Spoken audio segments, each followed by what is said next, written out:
Você já parou para pensar que talvez a música eletrônica nunca tenha sido sobre música? Pode parecer estranho.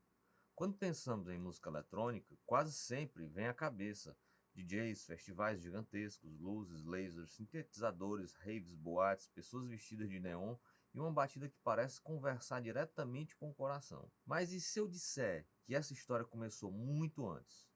Mas muito antes mesmo.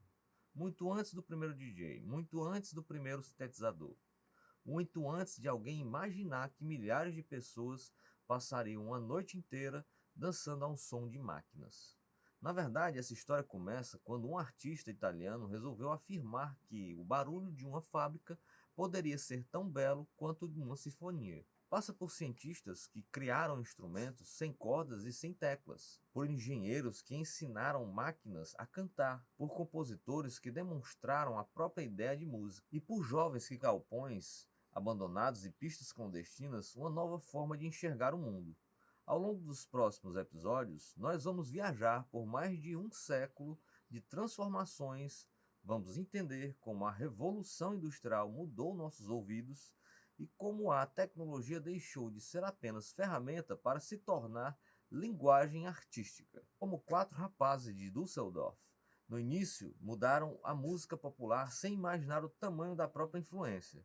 Como Chicago, Detroit, Manchester e Ibiza transformaram uma experiência de laboratório em uma revolução cultural. E como aquela pequena subcultura underground dos anos 80 e 90 conquistou o planeta, influenciando e sendo influenciada pelo cinema, a moda, os videogames, a publicidade, a internet e até a maneira como nos relacionamos com a tecnologia.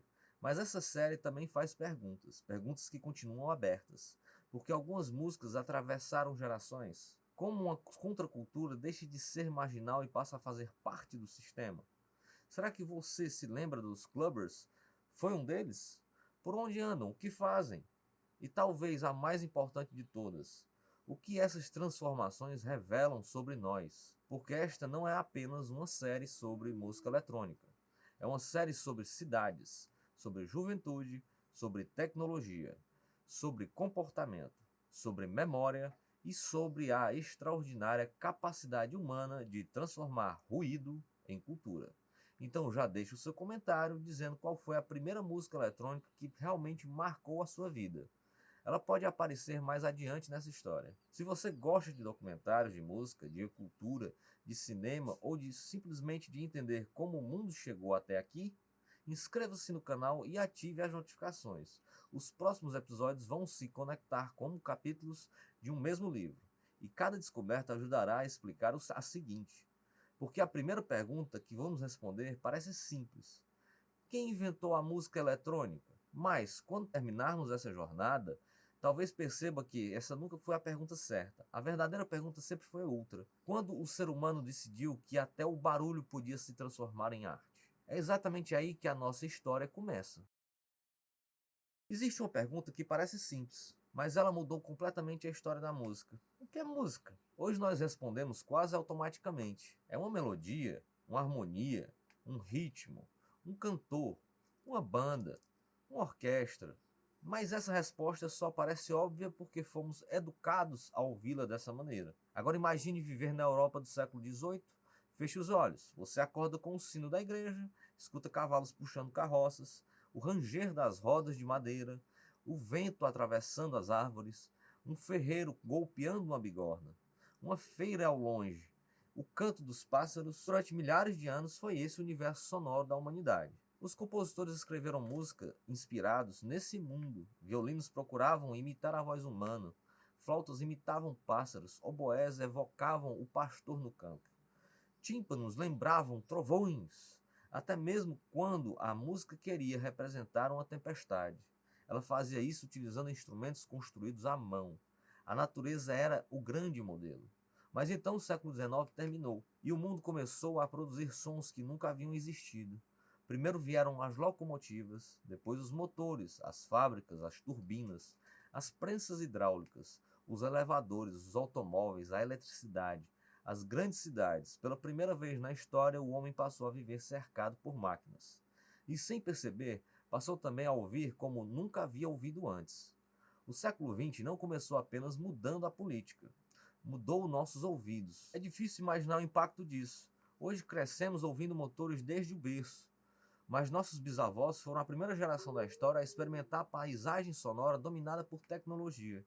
O ruído deixou de ser exceção, passou a ser cotidiano. E foi justamente aí que um artista italiano fez uma pergunta que parecia absurda. Se o mundo mudou, por que a música continua fingindo que nada aconteceu? Em 11 de março de 1913, o pintor e compositor Luigi Russolo publica um manifesto dirigido ao compositor Francesco Balilla Paratellia. Seu título era curto, L'arte dei rumori, a arte dos ruídos. Hoje esse pequeno texto é considerado um dos documentos fundadores da estética sonora do século XX. Não porque tenha inventado a música eletrônica, ele não fez isso, mas porque mudou a maneira de pensar o som. O Solo escreve que a vida antiga era marcada pelo silêncio e que apenas com as máquinas nasceu o ruído em toda a sua complexidade. Por isso defendia que era preciso romper o círculo limitado dos sons puros e conquistar a variedade infinita dos sons ruído. Essa frase me é saboreada. Romper o ciclo limitado dos sons puros. Em outras palavras, chega de fingir que apenas o violino merece ser ouvido.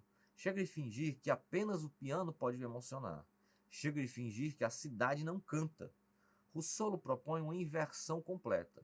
O ruído deixa de ser inimigo da música, passa a ser matéria-prima. Hoje isso pode parecer apenas uma provocação artística, mas em 1913 era quase uma heresia. Imagine um maestro romântico ouvindo alguém dizer que uma fábrica poderia ser tão fascinante quanto uma sinfonia de Brahms. Seria como defender hoje que uma britadeira merecesse ganhar um Grammy. E Russolo não ficou apenas na teoria. Ele decidiu construir máquinas capazes de produzir esses novos sons. Chamou esses instrumentos de intonarumori, os enteadores de ruídos. Eram caixas acústicas de madeira com alavancas, manivelas e mecanismos internos que imitavam rugidos, zumbidos, estalos, roncos, assobios e explosões. Cada máquina era especializada em uma família de sons. E Russolo praticamente tentou catalogar industrialmente o barulho. Era como se Carl Linnaeus resolvesse classificar motores em vez de plantas. As primeiras apresentações públicas dividiram o público. Uns ficaram fascinados, outros indignados. Houve várias discussões, críticas, como quase toda novidade importante da história da arte. O impressionismo foi ridicularizado. O jazz foi chamado de degeneração. O rock foi considerado uma ameaça à juventude. O hip hop foi tratado como modismo. A música eletrônica também passaria por todas essas etapas. Mas Russolo não queria apenas escandalizar. Ele fazia parte do futurismo, movimento lançado por Filippo Tommaso Marinetti, em 1909, que defendia uma arte voltada para a velocidade, para a indústria, para a tecnologia e para a modernidade. Os futuristas acreditavam que uma locomotiva dizia mais sobre seu tempo do que uma carruagem, que o motor era mais representativo do século XX do que um renascentista. Eles estavam errados em muitas coisas, especialmente por parte da aproximação posterior de alguns futuristas com o fascismo italiano, mas acertaram em cheio ao perceber que a tecnologia mudaria profundamente a experiência humana, inclusive a experiência de ouvir. E aqui está o detalhe mais bonito dessa história. Luigi Russolo nunca ouviu um sintetizador, nunca viu uma fita magnética, nunca conheceu um computador. Nunca entrou numa rave, ele sequer viveu para ver a invenção do transistor, mas fez a pergunta que colocaria toda a história em movimento. E se qualquer som puder ser música? Essa pergunta atravessará toda a nossa série. Ela encontrará engenheiros, físicos, inventores, compositores, programadores e músicos. Todos responderão de maneira diferente, mas ninguém responderá exatamente como Russolo, porque o futuro costuma fazer isso. Ele aproveita uma boa pergunta e entrega uma resposta que ninguém imaginava. No próximo capítulo dessa história, essa pergunta encontrará um aliado inesperado, a eletricidade. Vamos conhecer um inventor russo que parecia desafiar as leis da física ao tocar um instrumento sem encostar nele. E veremos como em poucas décadas, uma ideia nascida em um manifesto artístico. Luigi Russolo morreu em 1940. Ele nunca ouviu techno, nunca ouviu house, nunca ouviu Kraftwerk. Na verdade, ele sequer ouviu aquilo que hoje chamamos de música eletrônica. Mas sua pergunta continuava viva, e se qualquer som pudesse ser música? Curiosamente, a resposta não veio de um conservatório, nem de uma orquestra, nem de um grande compositor. Ela veio da engenharia, porque existe uma característica fascinante na história. Às vezes, os artistas imaginam um futuro, que só os engenheiros conseguem construir. Em 1920, poucos anos depois do Manifesto de Russolo, um jovem físico russo chamado Lev Sergeyev Terman, conhecido no Ocidente como Leon Theremin, trabalhava em pesquisas sobre radiofrequência. Conta-se que durante experimentos com detectores de proximidade por ondas eletromagnéticas, ele percebeu que o movimento das mãos alterava a frequência produzida por um circuito eletrônico. Daquela observação nasceu um dos instrumentos mais extraordinários já criados, o Theremin. Até hoje ele parece mágica, não possui cordas, não possui teclas, não possui palheta. Você simplesmente aproxima as mãos de duas antenas metálicas. Uma controla a altura das notas e a outra controla o volume. Você toca sem tocar. Imagine assistir isso pela primeira vez em 1922, uma pessoa movimentando as mãos no vazio e um instrumento invisível, respondendo. Não parecia tecnologia, parecia espiritismo. Não por acaso, o Theremin foi rapidamente associado ao mistério. Décadas depois, Hollywood adotaria aquele som etéreo em filmes como O Dia que a Terra Parou e em inúmeras produções de ficção científica e terror. Sempre que um disco voador pousava ou um fantasma aparecia, lá estava o Theremin. Mas seria injusto reduzi-lo a um efeito sonoro, porque havia músicos extraordinários explorando suas possibilidades, entre eles um jovem violinista chamada Clara Rockmore. Ela percebeu algo que muita gente ignorava. O Theremin não era um brinquedo científico, era um instrumento de concerto. Rockmore desenvolveu uma técnica tão refinada que até hoje suas gravações continuam sendo consideradas referência para quem estuda o instrumento. É curioso pensar nisso. Enquanto uma parte do mundo tentava aperfeiçoar o piano, outra já estava aprendendo a tocar o espaço. Nós acabamos de ver um momento em que a ciência encontrou a arte, mas ainda existe um problema. Toda essa música continua presa dentro dos laboratórios. Quem seria capaz de levar essas descobertas para o mundo? No próximo ato, vamos conhecer os compositores, engenheiros e inventores que ensinaram as máquinas a cantar. Antes de continuar, aproveite para se inscrever no canal. E essa série será construída como um documentário. Cada episódio completa o anterior e prepara o seguinte. Se você perder um capítulo, perde também uma parte importante da história. Seguimos em frente. Mas ainda existia um problema. O Theremin era revolucionário, só que continuava sendo um instrumento. Luiz de Russolo havia questionado a natureza dos sons. Agora surgia outra pergunta. Será que ainda precisamos de instrumentos? Essa dúvida acompanha um compositor franco-americano chamado Edgar Varèse. Se existe alguém que fez a ponte entre Russolo e a música eletrônica moderna, foi Varèse. Ele costumava dizer que sonhava com instrumentos obedientes ao pensamento, não porque desprezasse a orquestra, mas porque ela já não era suficiente. As ideias musicais estavam correndo mais rápido do que a tecnologia conseguia acompanhá-las. Varèse imaginava sons impossíveis, peças sonoras, explosões, movimentos espaciais, frequências que nenhum instrumento tradicional conseguia produzir. Décadas depois, ele resumiria sua visão numa frase que se tornou célebre: Music is organized sound. Música é o som organizado. Repare na diferença. Ele não disse música é melodia, nem música é harmonia, nem música é ritmo. Ele disse som organizado. Essa pequena mudança de vocabulário abriu uma porta gigantesca, porque se música é apenas a organização do som, então qualquer som pode participar dela. A buzina, o motor, o vento, o ruído, a voz, ou um circuito eletrônico. E então a história faz uma de suas curvas mais inesperadas. Chega a Segunda Guerra Mundial. Nenhuma guerra produz cultura, mas guerras costumam acelerar tecnologias. Radar, telecomunicações, eletrônica, válvulas, gravação magnética. Quando o conflito termina, boa parte dessas tecnologias deixa de servir exclusivamente ao uso militar e começa a chegar aos laboratórios de rádio. Entre elas, a fita magnética. Hoje gravar áudio é banal, qualquer celular faz isso, mas a fita magnética mudou completamente a relação do ser humano com o som. Pela primeira vez era possível cortar, colar, inverter, desacelerar, acelerar, manipular um som depois que ele havia sido produzido. Hoje chamamos isso de edição. Na década de 40 era praticamente alquimia. Em Paris, um engenheiro ferroviário, radialista e compositor chamado Pierre Schaeffer percebeu imediatamente o potencial daquela tecnologia.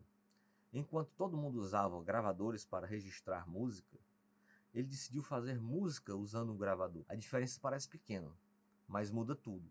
Schaeffer começou gravando locomotivas, freios, apitos, rodas de trem, motores, panelas, objetos metálicos, vozes. Depois levava tudo para o estúdio. Cortava as fitas com gilete e colava novamente.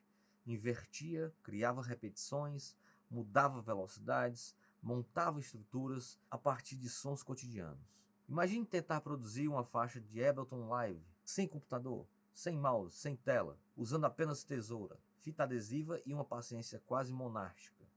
É difícil não admirar esses pioneiros.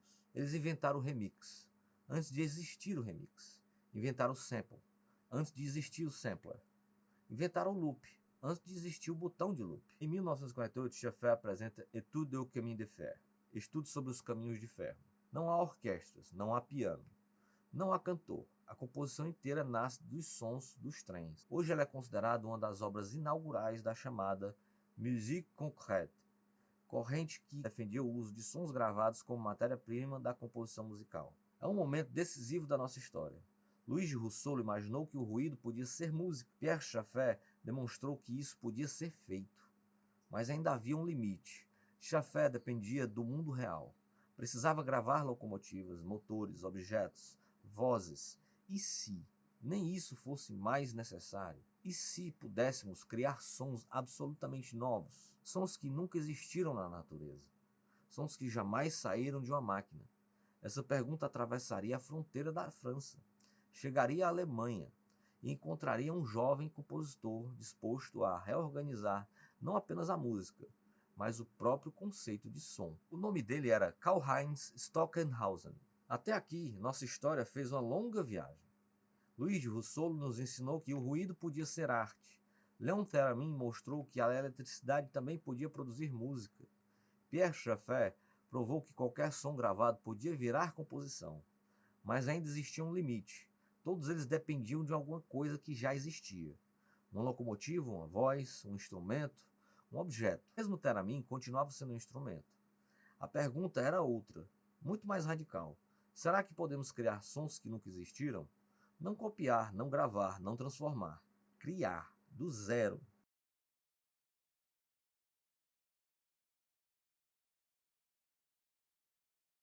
Em 1951, na cidade alemã de Colônia, nasce um lugar que parece ter saído de um romance de ficção científica, o estúdio für Elektronische Musik, mantido pela emissora pública Westdeutscher Rundfunk, a WDR. Se você imaginou um estúdio moderno, esqueça. Não havia teclados iluminados, não havia computadores, não havia telas, muito menos plugins. O ambiente parecia um laboratório de física. Geradores de frequência, osciladores, filtros, cabos, válvulas, equipamentos que ocupavam salas inteiras. Era um estúdio onde a música precisava, antes de tudo, ser construída, quase átomo por átomo. Ali trabalhavam nomes como Herbert Eimert, Werner Mayer Epler, pesquisadores interessados em uma ideia completamente diferente da música concreta francesa. Pierre Schaeffer dizia: "Vamos gravar o mundo." Os alemães respondiam: "Para quê?" "Vamos fabricar um mundo novo." Essa diferença é fundamental. A França queria reorganizar os sons existentes. A Alemanha queria inventar sons impossíveis. Nascia aquilo que ficou conhecido como Electronic Music. Poucos anos depois, chegou ao estúdio um jovem compositor de apenas 20 e poucos anos. Seu nome era Karlheinz Stockenhausen. É provável que talvez você nunca tenha ouvido uma obra inteira dele. E tudo bem. Mesmo entre músicos, isso não é exatamente um programa de sexta-feira à noite. Mas ignorar Stockenhausen seria como contar a história da aviação sem mencionar Santos Dumont. Sua importância não está apenas nas obras, está nas perguntas que ele faz. Enquanto compositores tradicionais escreviam melodias, Stockenhausen escrevia frequências. Enquanto outros pensavam em acordes, ele pensava em duração, espacialização, timbre e movimento. Era quase como se desmontasse a música em partículas elementares para reconstruí-las segundo novas leis. Em 56 surge uma das suas obras mais importantes dessa aventura, Gesanger der Jungler, O Canto dos Adolescentes. A composição mistura a voz gravada de um menino soprano com sons produzidos em laboratório. Hoje isso parece familiar. Vivemos cercados de vocais processados, autotune, vocoders, inteligência artificial, mas imagine aquilo em 1956. Uma voz humana fundindo-se com sons que não pertenciam a instrumento nenhum. Era como escutar o futuro. Não é exagero dizer que boa parte da música eletrônica do século XX nasce ali. Só havia um pequeno problema. Tudo isso era incrivelmente complicado. Produzir poucos minutos de música poderia consumir semanas.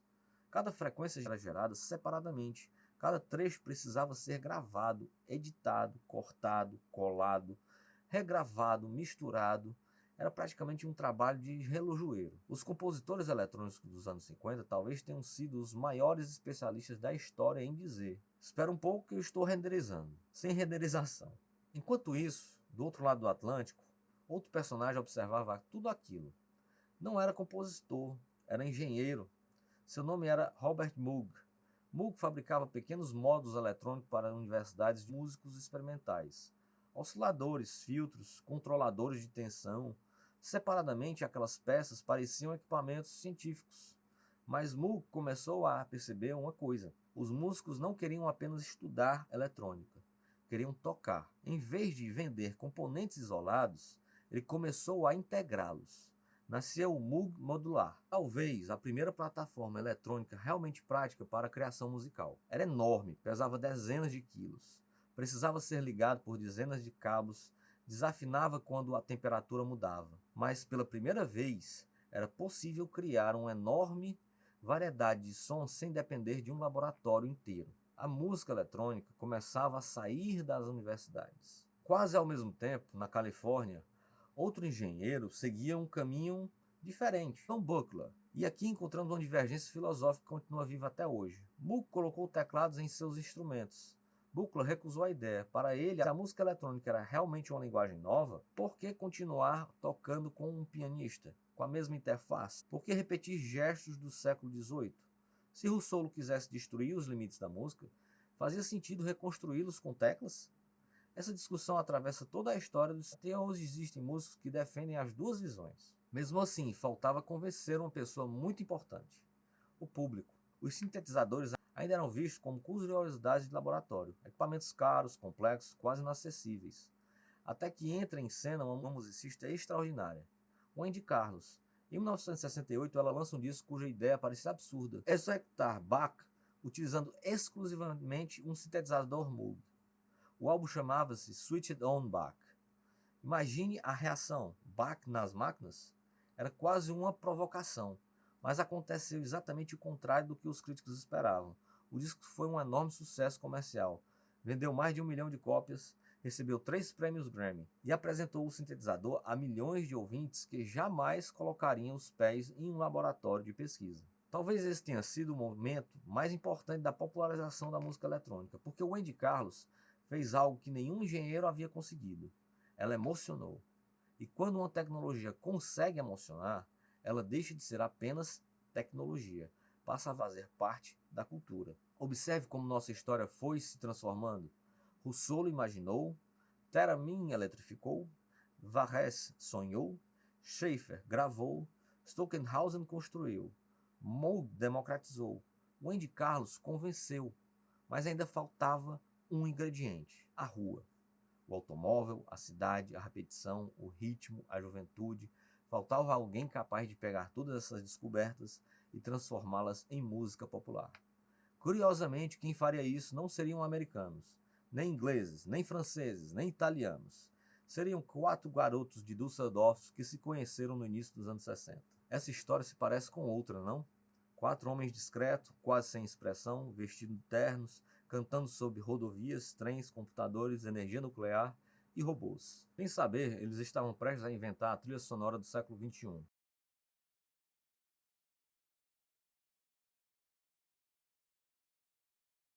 Toda a música eletrônica contemporânea, do techno de Detroit ao synth pop, do hip hop ao Daft Punk, ainda carrega ecos daqueles 4 rapazes de Düsseldorf. Durante quase 70 anos, a música eletrônica viveu escondida. Escondida em laboratórios, universidades, estações de rádio, conservatórios, centros de pesquisa. Era uma linguagem fascinante, mas distante. Intelectual, experimental, a maior parte das pessoas jamais pisaria em um estúdio como o da WDR. Jamais ouviria Stockenhausen, jamais saberia quem era Pierre Schaeffer, muito menos Luigi Russolo. Parecia que toda aquela revolução terminaria restrita a uma pequena elite de pesquisadores e compositores. Mas a história adora contrariar previsões, porque às vezes basta aparecer a pessoa certa, ou nesse caso, 4 pessoas. Estamos na cidade de Düsseldorf, na Alemanha Ocidental. Final da década de 60, o país ainda reconstruía sua identidade depois da Segunda Guerra Mundial. Durante muito tempo, os jovens alemães consumiram principalmente música produzida na Inglaterra e nos Estados Unidos. Beatles, Rolling Stones, blues, rock, tudo parecia importado. Mas uma nova geração de músicos começou a fazer uma pergunta: por que uma Alemanha industrializada, cheia de rodovias, trens, fábricas, computadores, engenharia, ainda tentava soar como o blues americano? Talvez fosse hora de criar uma música que soasse mais alemã, não pela tradição ou nacionalismo, mas pelo futuro. Em 1970 nasce o Kraftwerk, fundado por Ralf Hutter e Florian Schneider. No início eles ainda pareciam uma banda experimental, mas disco após disco começaram a eliminar tudo aquilo que julgavam desnecessário. Os excessos do rock, os solos intermináveis, a figura do guitarrista virtuose, o vocal dramático, o espetáculo da personalidade. No lugar disso entraram repetição, precisão, minimalismo, sintetizadores, sequenciadores, drum machines, tudo exatamente controlado. Era como se uma fábrica tivesse aprendido a fazer música. Ou talvez, como se a música tivesse finalmente aceitado que vivia numa sociedade industrial. Em 1974, eles lançam um disco chamado Autobahn. A faixa título dura mais de 20 minutos e fala sobre dirigir no... Só isso. Nenhum romance, nenhuma tragédia, nenhum herói, apenas o prazer hipnótico de viajar pela autoestrada. Pode parecer estranho, mas havia ali uma mudança profunda. Kraftwerk não contava sobre fugir da tecnologia, contava sobre viver dentro dela. Carros, calculadoras, trens, energia, computadores, robôs. Era um mundo completamente diferente daquele descrito pelo rock tradicional. Talvez a maior genialidade do Kraftwerk tenha sido compreender algo que Russolo já intuía em 1913. Cada época possui sua própria paisagem sonora. Se o século XVIII teve violinos, o século XX teria motores. Se a Revolução Industrial criou novos sons, também criaria uma nova música. Sem perceber, eles estavam transformando em cultura popular uma conversa iniciada mais de meio século antes. Russolo perguntou, Verhaer sonhou, Schaeffer gravou, Stockenhausen construiu, Moog facilitou, Wendy Carlos popularizou. O Kraftwerk organizou tudo isso em canções. Canções que qualquer pessoa podia ouvir e, principalmente, repetir. Em 1977, chega outro disco fundamental, Trans-Europe Express, um álbum inspirado na ferrovia que ligava grandes capitais europeias. Mais uma vez, máquinas, movimento, tecnologia, modernidade, nada disso era cenário. Era o próprio tema da música. Décadas depois, Afrika Bambaataa utilizaria elementos de Trans-Europe Express e Numbers para criar Planet Rock, uma das gravações mais influentes do nascimento do electro e do hip-hop eletrônico. Essa ponte entre Düsseldorf e o Bronx talvez seja uma das conexões culturais mais improváveis do século XX. É impressionante pensar nisso. Uma banda alemã influenciando DJs negros em Nova York, que influenciaram Detroit, que influenciaria Chicago, que influenciaria Manchester, que influenciaria o mundo inteiro. E a partir dali, a música eletrônica deixa definitivamente de ser um experimento acadêmico. Ela começa a infiltrar-se em todos os lugares. No synth pop do Depeche Mode, do Gary Newman, do Orchestral Maneuvers in the Dark, do Human League, na New Wave, no Electro, no nascimento do techno em Detroit, no House de Chicago, na música industrial, na música ambiente, nos videogames, na publicidade, no cinema. Até quem nunca ouviu Kraftwerk já ouviu alguém influenciado por Kraftwerk. É difícil encontrar outra banda cuja influência seja tão grande e ao mesmo tempo tão invisível. Existe uma frase atribuída a Brian Eno que resume muito bem esse fenômeno. Ele teria dito: o Velvet Underground vendeu poucos discos, mas todo mundo que comprou um deles montou uma banda. Com o Kraftwerk aconteceu algo parecido. Eles não precisaram ser a banda mais popular do planeta. Bastou influenciar quem viria depois. E quem veio depois mudou a música. Olhando para trás, nossa viagem começou em 1913, quando Luigi Russolo perguntou se os ruídos também poderiam ser arte. 60 anos depois, 4 músicos alemães responderam essa pergunta sem precisar pronunciá-la. Eles simplesmente ligaram seus sintetizadores e mostraram que o futuro tinha som.